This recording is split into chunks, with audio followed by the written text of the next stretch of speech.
Baik, kami dari kelompok 3 izin memperkenalkan diri. Anggota kami terdiri atas 6 orang guru-guru hebat.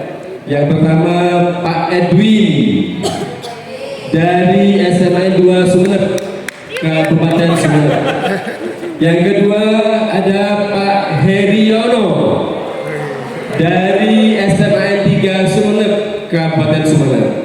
Yang keempat Muhadi Prayitno saya sendiri dari SMA Negeri 3 Taruna Angkasa Jawa Timur Kota Madiun. Yang keempat ada Pak Supian dari SMA 1 Ponorogo Kabupaten Ponorogo. Yang kelima ada Pak Suwardi dari SMA 2 Ngawi Kabupaten Ngawi. Terakhir Bapak Narendra Endi dari SMA 1 Bluto Kabupaten Sumeneb.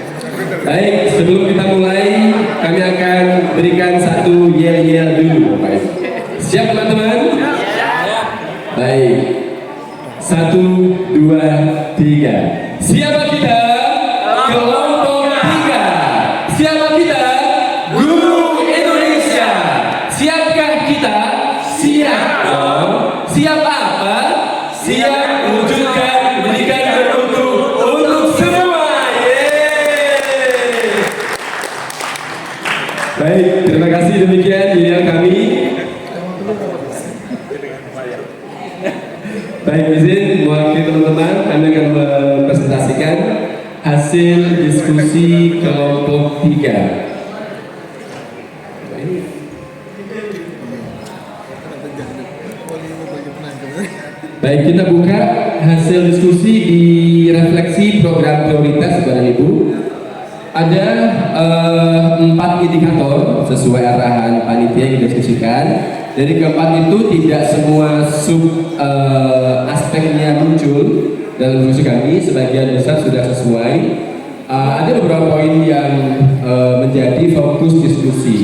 Untuk poin sistem perekrutan, kepanitiaan, kemudian narasumber ini menurut hasil diskusi sudah sesuai. Kemudian lanjut ke poin yang ke-4 dan 5, output pelatihan, proses pembelajaran pelatihan sampai strategi ini sudah sesuai. Boleh lanjut dulu ke poin berikutnya. Kita akan buka poin di mana diskusi itu terjadi. Boleh lanjut. Ya, ini dia. Jadi poin yang kami cermati nomor 1 ada di poin 8, yaitu durasi.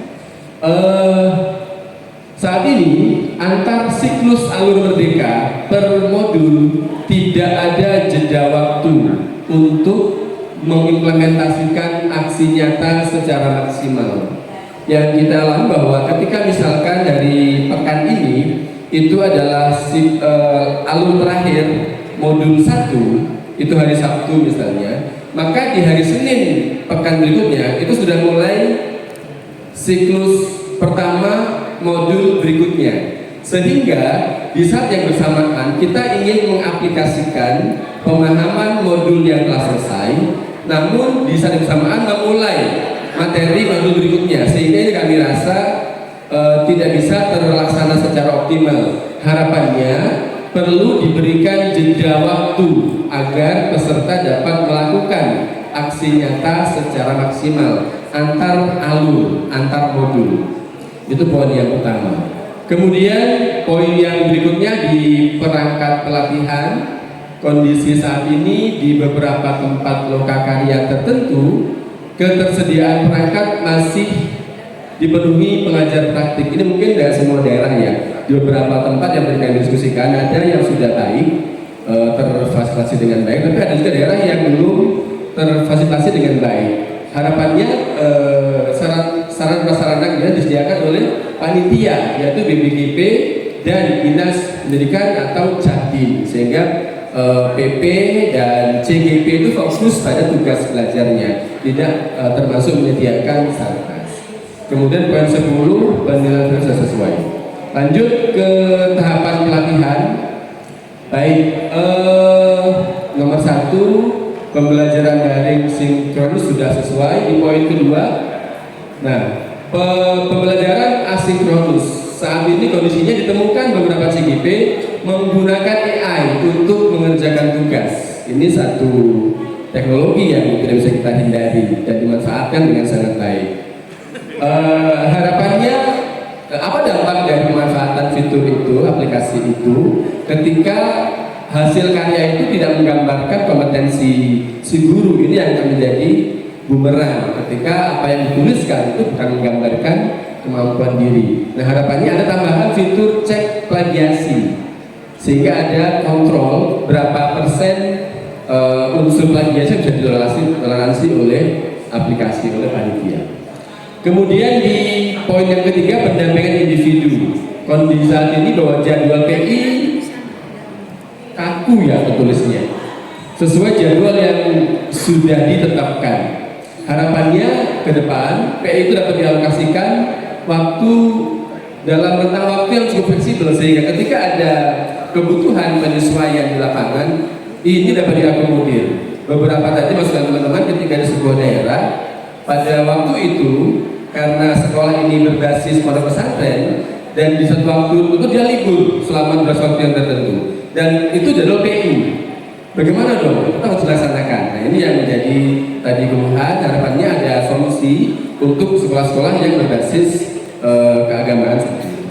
Baik, kita lanjut ke aspek-aspek selanjutnya. Di lokakarya sudah sesuai. Ke indikator ketiga, kontribusi dan kolaborasi. Beberapa aspek sudah kami cermati. Dukungan sekolah sudah sesuai, rekan sejawat sudah sesuai.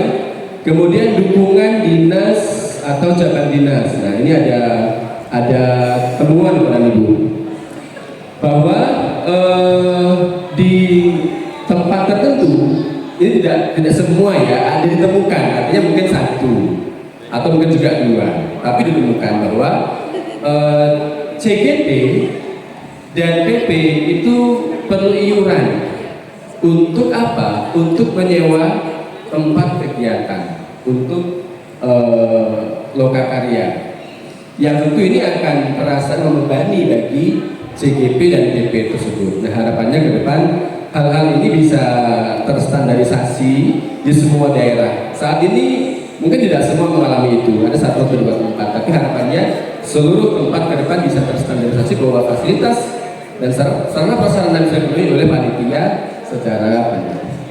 Baik, itu untuk aspek ketiga. Aspek yang keempat, dukungan KKJ KKS, Komnas Guru Penggerak dan dukungan BPB sudah sesuai. Indikator yang keempat di dampak pelatihan, boleh di scroll ke bawah. Baik, ke dampak pelatihan. Oh ya, jadi ternyata isinya sudah sesuai. Artinya memang dampak dari pelatihan itu kami rasa dalam diskusi kelompok 3 sudah sesuai, dan yang kami rasakan di teman-teman peserta alumni Guru Penggerak, apa dampak yang paling mendasar yang kami rasakan itu adalah sebuah mindset. Jadi mindset ini sebuah pemahaman mendasar ya yang kita dapatkan mengenai bagaimana guru perlu melaksanakan perannya di depan peserta didik. Dan ini yang menjadi PR dan menjadi hasil yang paling kami pegang dari menjadikan Guru Penggerak. Itu teman-teman sebagai sebuah akidah ya, sebagai sebuah pemahaman dasar. Ketika itu sudah benar, insya Allah ke depan juga sudah benar. Baik, kami rasa itu dari program prioritas, dan demikian yang dapat kami sampaikan. Mohon tanggapan dan saran terkait. Terima kasih. Assalamualaikum warahmatullahi wabarakatuh.